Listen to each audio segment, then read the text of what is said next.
नमस्कार। हमारा देश और पूरा विश्व आज कोविड-19 की चुनौती का सामना कर रहा है। कोविड-19 अभी खत्म नहीं हुआ है। ऐसे में हमारा फर्ज है कि हम सतर्क रहें।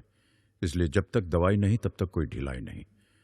कोरोना से बचाव के लिए जरूरी है नियमित रूप से हाथ धोना, मास्क पहनना और आपस में उचित दूरी बनाए रखना। याद रखिए, 2 गज दूरी मास्क है जरूरी। खांसी, बुखार या सांस लेने में कठिनाई होने पर हेल्पलाइन नंबर 1075 पर संपर्क करें। नमस्कार बच्चों, कैसे हैं आप? मैं हूं डॉक्टर अमिता शर्मा, व्याख्याता, शासकीय उच्चतर माध्यमिक विद्यालय लक्ष्मी मंडी से।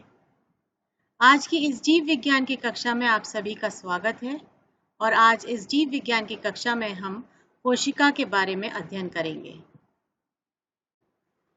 तो बच्चों, जैसे कि आप जानते हैं कि कोशिका क्या है। कोशिका जो है, हमारा पूरा संपूर्ण शरीर कोशिका से बना हुआ होता है। किसी भी जीव के बारे में यदि हम बात करेंगे तो कोशिका से कोई भी जीव है, यदि सजीव है तो उसका शरीर जो है वो कोशिकाओं से निर्मित होता है। कोशिका जो है उसी से पूरे शरीर के जीव के शरीर का निर्माण होता है।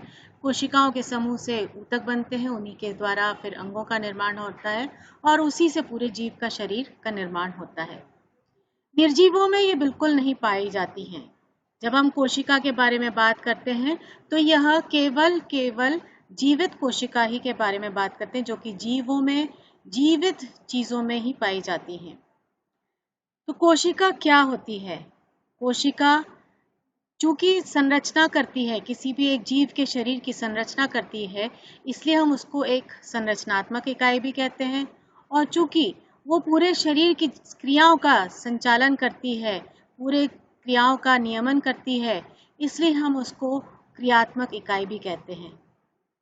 तो यदि हम कोशिका की परिभाषा देंगे तो आप परिभाषा में इसको इस तरीके से लिख सकते हैं कि कोशिका जीवों के शरीर की संरचनात्मक तथा क्रियात्मक इकाई है।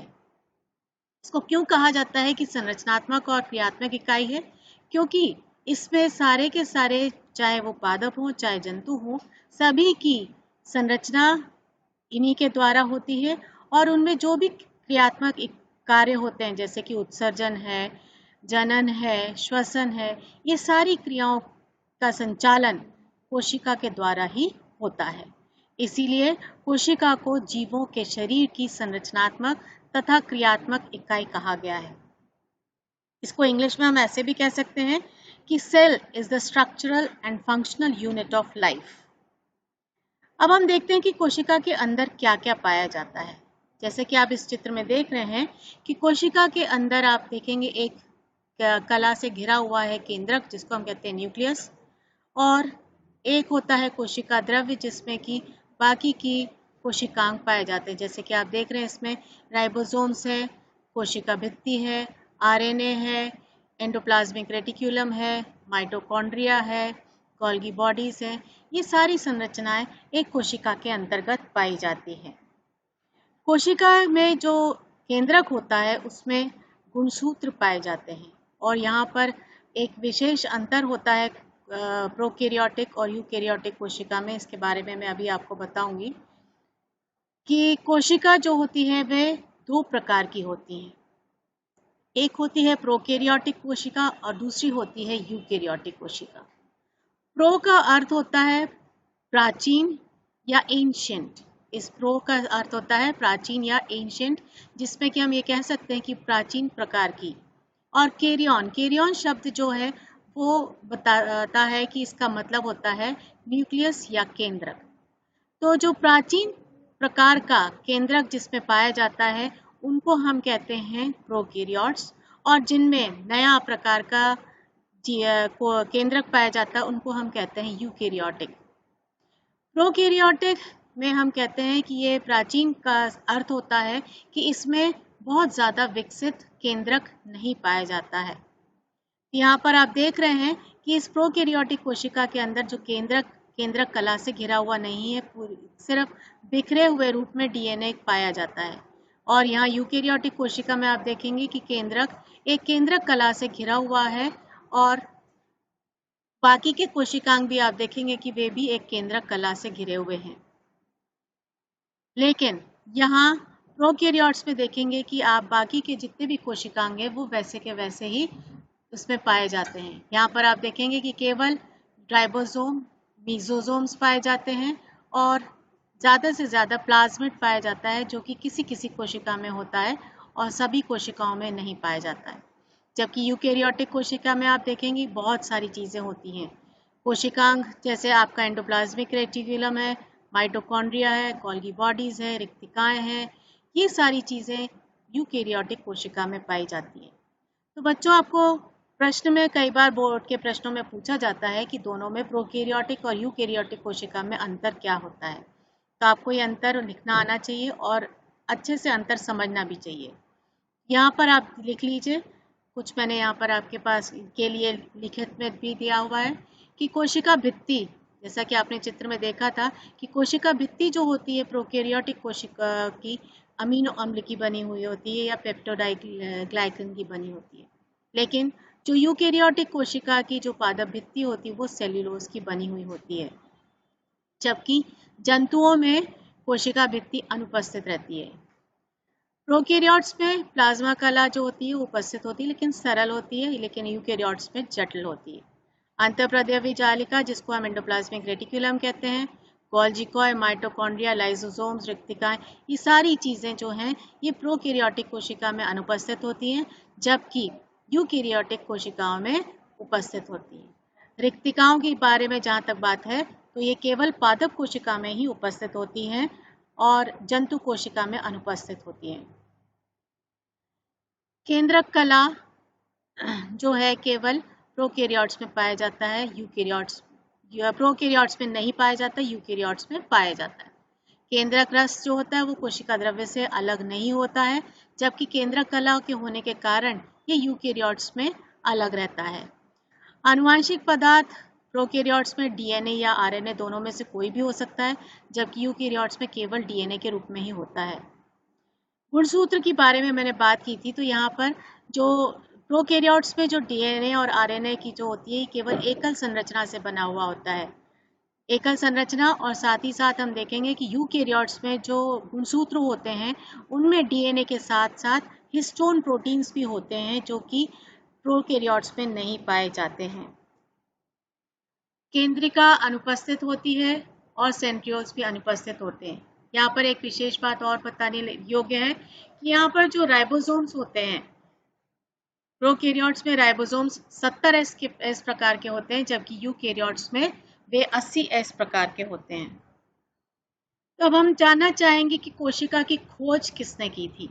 सबसे पहले कोशिका की खोज रॉबर्ट हुक नामक वैज्ञानिक ने 1665 में की थी। उन्होंने अपने द्वारा खुद ही के द्वारा निर्मित जो माइक्रोस्कोप था उसी में उन्होंने खोज की थी, और खोज भी उन्होंने किस में की थी, एक बॉटल के ढक्कन में, जो कि पहले कॉर्क के हुए होते थे।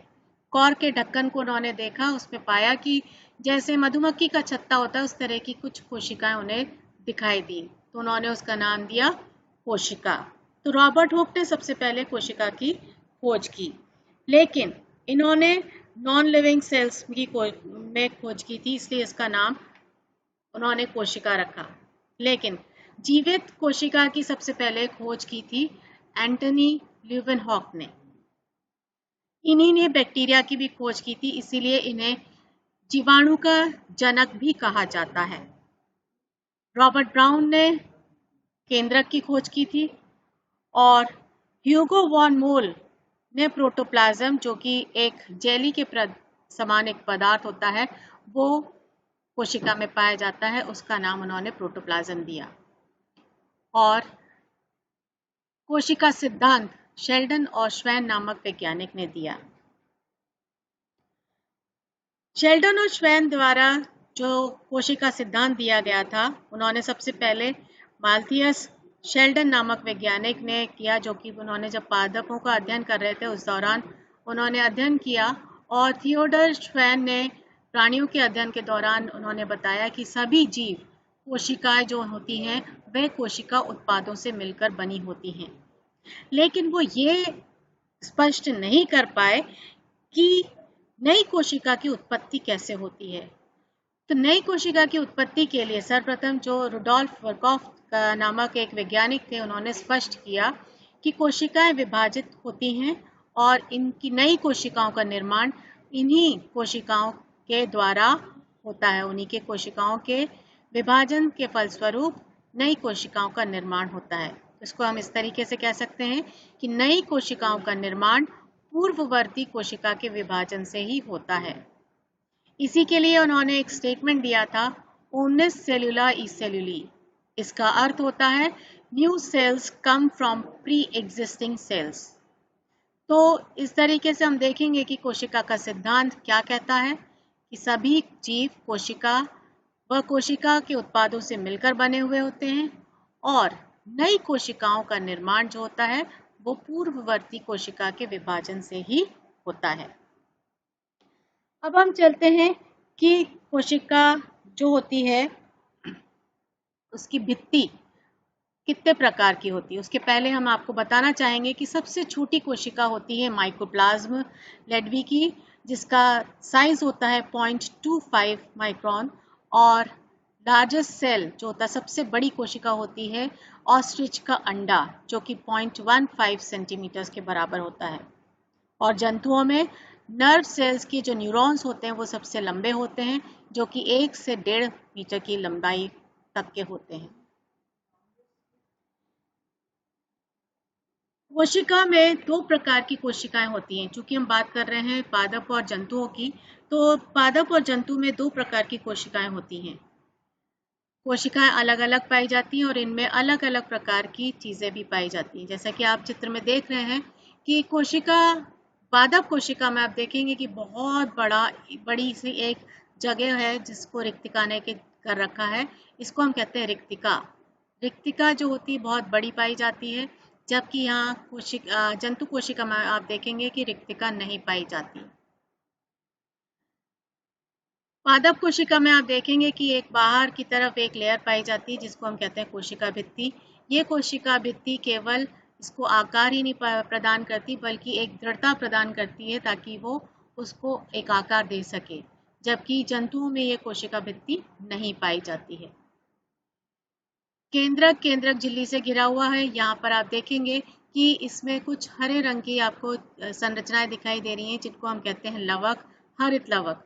ये हरित लवक केवल पादपों में ही पाए जाते हैं और ये प्रकाश संश्लेषण की क्रिया करते हैं। इसको आप नोट भी कर लीजिए कि कौन कौन सी चीजें होती हैं पादप कोशिका में और कौन सी जंतु कोशिका में, क्योंकि इस पे भी आपका प्रश्न आता है कि दोनों में क्या अंतर होता है। तो पादप कोशिका में कोशिका भित्ति पाई जाती है, जबकि जंतु कोशिका में कोशिका भित्ति नहीं पाई जाती।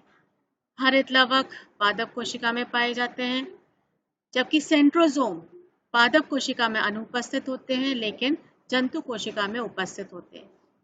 चूंकि बहुत बड़ा वैक्यूल होता है, रिक्तिका होती है, इसलिए केंद्रक जो होता है पादप कोशिका का एक साइड में हो जाता है, जबकि जंतु कोशिका का ज्यादातर मध्य में ही पाया जाता है। रिक्तिकाएं जो है पादप कोशिका में, जैसे मैंने बताया था, कि बड़ी होती है और संख्या में कम होती हैं, ज्यादा होती हैं, लेकिन जंतु कोशिका में छोटी होती है या नहीं भी होती है।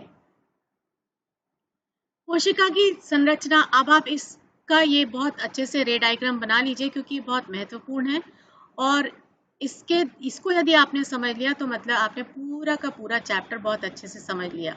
हर चीज को बहुत ध्यान से देखिए, समझिए और लिख लीजिए। कोशिका की संरचना के अंतर्गत कोशिका जो देखिए आप 2 चीजों से बनी हुई होती है, एक होता है कोशिका आवरण, दूसरा होता है जीव द्रव्य। कोशिका आवरण के अंतर्गत आप देखेंगे कि कोशिका का आवरण जो होता है कोशिका भित्ति, ग्लाइकोकेलेक्स और कोशिका कला, 3 चीजों का बना हुआ होता है, जबकि जीव द्रव्य जो होता है वो कोशिका द्रव्य और केंद्रक। यहाँ पर आप जीव द्रव्य देख रहे हैं कि जीव द्रव्य मतलब होता है कि जीवों के अंतर्गत जो पाया जाने वाला जो द्रव्य होता है उसको हम जीव द्रव्य कहते हैं। कई बार डिफरेंस समझ में नहीं आता, बच्चे कंफ्यूज हो जाते हैं, तो उसके लिए आपको ध्यान रखना है कि जीव द्रव्य के अंदर कोशिका द्रव्य और केंद्रक आते हैं, जबकि जीव द्रव्य में आप देख रहे हैं कि कोशिका द्रव्य अलग होता है और केंद्रक अलग होता है। केंद्रक के बाहर का जो हिस्सा होता है उसको हम कोशिका द्रव्य कहते हैं, जिसके अंदर साइटोसोल और ट्रोफोप्लाज्म हिस्सा होता है, साइटोसोल या साइटोप्लाज्मिक मैट्रिक्स हम उसको कहते हैं जिसमें कि कोई भी कोशिकांग नहीं पाए जाते हैं, जबकि ट्रोफोप्लाज्म वह हिस्सा होता है जिसमें कि कोशिकांग और अंतर्विष्ट पिंड पाए जाते हैं। कोशिकांग और अंतर्विष्ट पिंड का मतलब होता है नॉन लिविंग जो चीज़ें होती हैं वो अंतर्विष्ट पिंड के अंतर्गत उसमें पाई जाती हैं। ट्रोफोप्लाज्म में जो कोशिकांग पाए जाते हैं, यहाँ भी आप ध्यान से इसको नोट कर लीजिए। यदि आपने ये चीज़ें नोट कर ली आपको लिखना आसान हो जाएगा। कुछ दोहरी कला युक्त कोशिकांग होते हैं, कुछ एकल युक्त कला युक्त कोशिकांग होते हैं और कुछ ऐसे कोशिकांग होते हैं जो जिनमें की किसी भी प्रकार की कला नहीं होती है। कला का मतलब यहाँ पर है मेम्ब्रेन। एक आउटर मेम्ब्रेन जो होती है वो दो डबल लेयर्ड होते हैं, कुछ में सिंगल लेयर होती है और किसी में नहीं होती है। तो जिनमें डबल लेयर्ड होते हैं वो होते हैं लवक और माइटोकॉन्ड्रिया, जिसमें एक ही होती है वो होता है Golgi coil, endoplasmic reticulum, lysosomes, रेक्टिकाएं, माइक्रोबॉडीज, कला रहित राइबोसोम्स, सेंट्रोसोम, न्यूक्लियोसोम्स। और कुछ अंतर्विष्ट पिंड के अंतर्गत आते हैं खनिज पदार्थ और उत्सर्जी पदार्थ, जिसमें कि कार्बोहाइड्रेट, प्रोटीन, फैट्स इत्यादि होते हैं। और उत्सर्जी में लेटेक्स, गम्स, रेजिन वगैरह होते हैं। कोशिका भित्ति सबसे इम्पॉर्टेंट चीज़ है जो कि रॉबर्ट हुक ने जिसकी खोज की थी। जीवाणुओं की इसमें कई बार प्रश्न पूछा जाता है जो कि नीट में भी बहुत पूछा जाता है, इसलिए आप इसको ध्यान से लिख लीजिए। जीवाणुओं की कोशिका भित्ति पेप्टिडोग्लाइकिन की बनी होती है, जबकि कवक की कोशिका भित्ति काइटिन और कवक सेल्यूलोज की बनी होती है। शैवाल की कोशिका भित्ति सेल्यूलोज, गैलेक्टोन्स, मिनान्स और खनिज जैसे कैल्शियम कार्बोनेट्स की बनी हुई होती है। और पादपों की कोशिका भित्ति सेल्यूलोज, हेमीसेल्यूलोज, पेक्टिन और प्रोटीन की बनी हुई होती है। पौधों में जो कोशिका भित्ति होती है वो द्रव्य, जीव द्रव्य जो होता है उसके बाहर की झिल्ली जो होती है उसको एक निर्जीव को एक आवरण प्रदान करती है जो कि दृढ़ होता है और इसके साथ ही साथ उसको आकार भी प्रदान करती है। कोशिका भित्ति की जो मिडिल लेमेला होती है वो कैल्शियम और मैग्नीशियम पैक्टेट की बनी हुई होती है ताकि उसको दृढ़ता प्रदान कर सके। कोशिकाओं में कुछ छोटे छोटे से छेद पाए जाते हैं जो कि एक कोशिका को दूसरी कोशिका से जोड़ने का कार्य करते हैं और इसी के द्वारा कोशिका द्रव एक कोशिका से दूसरी कोशिका में परिवहन करता है। इसी को हम कहते हैं प्लाज्मोडेस्माटा। कोशिका कला जो होती है वो अर्ध पारगम्य होती है। यहाँ पर आप देख सकते हैं कोशिकाओं में ये छिद्र है और इसको हम कहते हैं प्लाज्मोडेस्माटा। कोशिका झिल्ली फ्लूइड मोजाइक मॉडल सिंगर द्वारा जो दिया गया था वो कि प्रोटीन और लिपिड की बनी हुई होती है। 3 प्रकार के लवक पाए जाते हैं। लवक होते हैं जो कि इसकी खोज हकील ने की थी और चिम्पर ने बताया था कि दोहरी कला युक्त कोशिकांग होते हैं और ये ज़्यादातर 3 प्रकार के होते हैं, ल्यूकोप्लास्ट, क्रोमोप्लास्ट और क्लोरोप्लास्ट। ल्यूकोप्लास्ट जो होते हैं वो रंगहीन होते हैं जो कि भूमिगत जड़ और कंद में पाए जाते हैं और इनका कार्य होता है भोजन का संग्रहण करना, जबकि क्रोमोप्लास्ट कलर्ड होते हैं, बहुत सारे अलग अलग कलर के, इसलिए फूलों, फलों और कलिकाओं में पाए जाते हैं, जबकि क्लोरोप्लास्ट हरे रंग के होते हैं जो कि प्रकाश संश्लेषण में सहायता करते हैं। क्लोरोप्लास्ट की एक विशेषता होती है कि ये स्वशासित कोशिकांग होते हैं, अर्थात इनमें डीएनए, राइबोसोम्स वगैरह पाए जाते हैं जो कि इनको स्वशासित करने में सहायता करते हैं। क्लोरोप्लास्ट के अंतर्गत 2 चीज़ें पाई जाती हैं, एक होती है ग्रैना और एक होता है स्ट्रोमा। ग्रैना जो होता है वो थाइलाकॉइड्स के बने हुए होते हैं, बहुत सारे छोटे छोटे सिक्के यदि हम एक के ऊपर एक रखें तो वो बना देते हैं थाइलाकॉइड्स और ये पूरे मिल के बनाते हैं ग्रैना। माइटोकॉन्ड्रिया ये भी powerhouse of the cell भी कहा जाता है क्योंकि श्वसन में सहायता होता है और उसमें सबसे ज़्यादा ऊर्जा जो है वो एटीपी के रूप में यहीं पर संग्रहित होती है। सबसे पहले माइटोकॉन्ड्रिया की खोज कोहलर ने की थी और सी बेंडा ने इसको माइटोकॉन्ड्रिया नाम दिया था। एक कोशिका में इसकी संख्या 40 से 50 होती है। यहाँ पर आप देख रहे हैं कि ये बाहर की एक लेयर होती है और अंदर की लेयर जो है वो फिंगर लाइक प्रोजेक्शंस होते हैं जिसके अंदर तो वो उसका सरफेस एरिया बढ़ा देती है और इसी में छोटे छोटे आप ये देख रहे हैं ग्रैन्यूल्स पाए जाते हैं जिनको हम F1 पार्टिकल्स कहते हैं जो कि श्वसन में सहायता करते हैं। F1 पार्टिकल्स या इनको हम ऑक्सीसोम्स भी कहते हैं। अंतःप्रद्रवी जालिका जो है वो 2 प्रकार की होती है। ये एक होती स्मूथ चिकनी और एक होती रफ, जिसको हम जिसमें कि राइबोसोम्स पाए जाते हैं उनको हम रफ एंडोप्लाज्मिक रेटिकुलम कहते हैं और जिसमें राइबोसोम्स नहीं पाए जाते उसको हम चिकनी या स्मूथ एंडोप्लाज्मिक रेटिकुलम कहते हैं। गोल्गी कॉइल जो होती है वो 3 प्रकार की होती है। इसका कार्य मुख्य होता है श्रावण का। ये 3 प्रकार की होती है, सिस्टर्ना, वेसिकल और ट्यूब्यूल्स के रूप में। ये ज़्यादा इनको ट्रैफिक पुलिस भी कहा जाता है सेल का, क्योंकि इनमें जो उपस्थित पदार्थ होते हैं उनको वो थैलियों में बंद करके एक जगह से दूसरी जगह ले जाने में सहायता करती हैं और हार्मोन्स का उत्पादन करने में सहायता करती हैं, ज़ाइमोजन कण का निर्माण भी करती हैं। लाइसोसोम्स को सेल स्कैवेंजर भी कहा जाता है या इन्हें आत्मघाती थैली भी कहा जाता है क्योंकि ये जल अपघटनी विकरों से भरी थैलियां होती हैं। इनकी खोज जो है डी ड्यूवे ने की थी और इनका आकार लगभग या तो कभी गोल होता है या अनियमित भी होता है। ये पाचक विकरों से भरी छोटी छोटी थैलियां होती हैं जिनमें कि वसा, प्रोटीन और कार्बोहाइड्रेट्स जो होते हैं वो पाचक विकर भी पाए जाते हैं जो कि पाचन का कार्य करते हैं। चूंकि इनमें 30 से 50 हाइड्रोलिटिक एंजाइम्स पाए जाते हैं, इसीलिए ये ऑटोफेजी का भी काम करते हैं, इसलिए इन्हें सेल स्कैवेंजर कहा जाता है या इनको हम आत्मघाती थैलियां भी कहते हैं। इस पे एक प्रश्न भी आता है, कई बार पूछा जाता है कि सेल स्कैवेंजर्स किसे कहा जाता है। रिक्तिकाएं 90% पार्ट जो है कोशिका का वो रिक्तिका के द्वारा भरा रहता है। रिक्तिका का जैसे लिखा है रिक्तिका, लेकिन ये खाली नहीं होती है, वैक्यूल कहते हैं ये लेकिन एकल कोशिका की बनी हुई होती है और ये 90% भाग उसका कवर करती है। इसके अंदर का जो रस होता है उसको हम सेल सैप कहते हैं। इसके अंदर जो है ग्लूकोज, सुक्रोज और विभिन्न प्रकार के खनिज लवण, अमीनो अम्ल और कार्बनिक अम्ल पाए जाते हैं। इसकी बाहर की जो आवरण होती है इसको हम कहते हैं टोनोप्लास्ट, जो कि कोशिका के बाकी के हिस्सों से इसको अलग करता है, इसको हम कहते हैं टोनोप्लास्ट। कुछ इसके अंतर्गत माइक्रोबॉडीज भी पाई जाती है, छोटी छोटी, जिनको कहते हैं, जो कि एकल कलायुक्त होती हैं, जैसे कि पेरोक्सिसोम्स, ग्लायोक्सिसोम्स, स्पीरोसोम्स। इनमें भी लाइसोसोम्स के समान एंजाइम्स पाए जाते हैं और इनका निर्माण जो होता है वो एंडोप्लाज्मिक रेटिकुलम या अंतःप्रद्रवी जालिका और गोल्जी के थैलियों के टूटने से इनका निर्माण होता है। कुछ अब आती है बात कला रहित, कुछ ऐसी कोशिकांग होते हैं जिनमें की मेम्ब्रेन्स नहीं पाई जाती, उनको हम कहते हैं कला रहित कोशिकांग। तो ये जो होते हैं, ये इसकी सबसे पहले राइबोसोम्स की खोज की थी जॉर्ज पैलेट नामक वैज्ञानिक ने। इसमें इन्होंने पाया कि प्रोटीन्स और राइबोन्यूक्लिक एसिड्स पाए जाते हैं। ये दो प्रकार के होते हैं, 70S और 80S। एस का मतलब होता है सेडबर्ग यूनिट, जबकि 70S की जो यूनिट होती है वो प्रोकैरियोट्स में पाई जाती है, जबकि यूकैरियोट्स में केवल 80S ही पाया जाता है।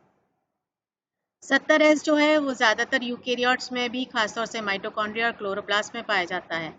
70S में दो सब यूनिट्स होती हैं जो कि आप देख रहे हैं चित्र में, 50 एंड 30S से बनी हुई होती है, जबकि यूकैरियोट्स में भी ये दो यूनिट्स का बना होता है जो कि एक 60S और 40S यूनिट का बना हुआ होता है। इसके बाद आ जाता है कोशिका द्रव्य। कोशिका द्रव्य जो होता है ये गुलरमर्ड, जिसमें कि किसी भी प्रकार का कोई भी कोशिकांग नहीं पाया जाता है, उसको हम कहते हैं कोशिका द्रव्य। इसकी खोज जो है या शब्द का प्रयोग साइटोप्लाज्म या कोशिका द्रव्य गुलरमर्ड ने किया था। सबसे महत्वपूर्ण अंग आता है फिर, जिसको हम कहते हैं केंद्रक। केंद्रक की अलग ही पाया जाता है। केंद्रक को मुख्य भाग भी कहा गया है क्योंकि ये सबसे ज़्यादा जो पूरे उसको नियंत्रण करने का काम, पूरे कोशिका को नियंत्रण करने का काम एवं उसमें समन्वय का करने का काम जो होता है, नियमन करने का काम केंद्रक के द्वारा होता है। तो जैसे हमारे शरीर में ब्रेन का काम होता है, वैसे ही कोशिका में केंद्रक जो है वो एक ब्रेन के रूप में कार्य करता है। केंद्रक की खोज रॉबर्ट ब्राउन ने की थी। यह केंद्रक आप देख सकते हैं, दो केंद्रक वाली भी होते हैं कोशिकाएं, जिसमें कि दो केंद्रक पाए जाते हैं, वो होता है पैरामीशियम में। और कुछ कोशिका ऐसी होती है जिसमें बहुत सारे केंद्रक पाए जाते हैं, तो उसका उदाहरण होता है वाउकेरिया। केंद्रक में केंद्रिका द्रव्य जो होता है उसमें क्रोमैटिन मटेरियल पाया जाता है, जिसमें न्यूक्लियोलस आप देख रहे हैं, ये छोटा सा है, आरएनए पॉलीमरेज, डीएनए पॉलीमरेज और प्रोटीन्स पाए जाते हैं। न्यूक्लियोलस की खोज फोंटेना ने की थी। और केंद्रक का मेन जो कार्य होता है वो समस्त प्रकार के जैविक क्रियाओं का नियंत्रण एवं नियमन होता है। इसमें आप छोटे छोटे छिद्र देख रहे हैं जिनको हम न्यूक्लियर पोर्स कहते हैं। इन्हीं के द्वारा परिवहन का कार्य जो कोशिका से केंद्रक से कोशिका द्रव्य में होता है। सेंट्रोसोम्स ये केवल जंतुओं में ही पाए जाते हैं और ये ज्यादातर सिर्फ जनन में सहायक होते हैं। इनका काम जब कोशिका का विभाजन होता है, तब ये दोनों अलग अलग ध्रुवों में पहुंचकर कोशिका के विभाजन में सहायता करते हैं, तरुकों का निर्माण करते हैं। तो बच्चों, आज की इस कक्षा में मुझे लगता है कि अब आपको सारी चीज़ें क्लियर हो गई होंगी, और यदि आपने ध्यान से इसको सुना होगा तो आगे के चैप्टर्स भी आपको बहुत अच्छे से क्लियर होते चले जाएंगे। तो कुछ आपको प्रश्न दे रही हूँ जो कि आप गृह कार्य के अंतर्गत कर लीजिएगा और इनका प्रश्नों का उत्तर लिख लीजिएगा। पहला प्रश्न, सर्वप्रथम जीवित कोशिका की खोज किसने की थी? कोशिका सिद्धांत किसने प्रतिपादित किया था? तीसरा प्रश्न, प्रोकैरियोटिक कोशिका में डीएनए के साथ हिस्टोन प्रोटीन्स पाए जाते हैं कि नहीं? चौथा, कोशिका कला किस प्रकार की झिल्ली है? माइटोकॉन्ड्रिया की खोज किसने की थी? प्रोटीन संश्लेषण कोशिका के किस कोशिकांग द्वारा होता है? चिकनी अंतःप्रद्रवी जालिका का क्या कार्य है? पादप कोशिका में सबसे ज्यादा स्थान कौन सा कोशिकांग लेता है? और रिक्तिका में पाए जाने वाले आवरण को हम क्या कहते हैं? तो बच्चों, आज की कक्षा में यहीं तक हम पढ़ेंगे और आज की कक्षा यहीं समाप्त होती है। धन्यवाद। किशोर अवस्था संबंधित समस्याओं के परामर्श हेतु समर्पित उमंग किशोर हेल्पलाइन के टोल फ्री नंबर 144225 पर संपर्क करें।